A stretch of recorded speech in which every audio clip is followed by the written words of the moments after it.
আমাদের পেয়ারা রাসূলের রওজা মুবারক যে মদিনাতুল মুনাওয়ারা যে জায়গায় এখন আছে ওই জায়গা আছে, তাতে কোনো সন্দেহ নাই।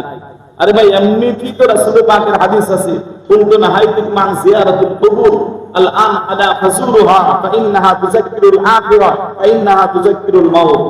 যে আজ থেকে তোমাদেরকে আমি কবর জিয়ারত করার জন্য বলে দিলাম, একটা সময় নিষেধ করেছি, কারণ কবর জিয়ারতের মাধ্যমে বেশি বেশি মৃত্যুর স্মরণ হয়, পরকালের স্মরণ হয়।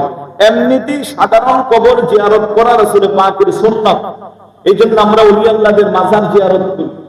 এখন প্রশ্ন করবে আবার, যেমন এক মৌলবী তো বলছে যে আমি রাসূলের রওজা বলতে পারবো না, রাসূলের কবর বলতে পারবো না। নাউযুবিল্লাহ বলবেন না, কত বড় ব্যাককল দেখেন।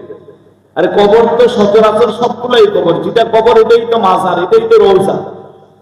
কেন মাজার বলা হয়? জিয়ারতের স্থানকে মাজার বলা হয়। ওলি আল্লাহদের মাজারে সারাক্ষণ জিয়ারত চলে, আপনার আমার আব্বা আম্মার কবরে সারাক্ষণ জিয়ারত চলে না, তাই জিয়ারতের স্থানকে মাজার বলা হয়। আর রাসূল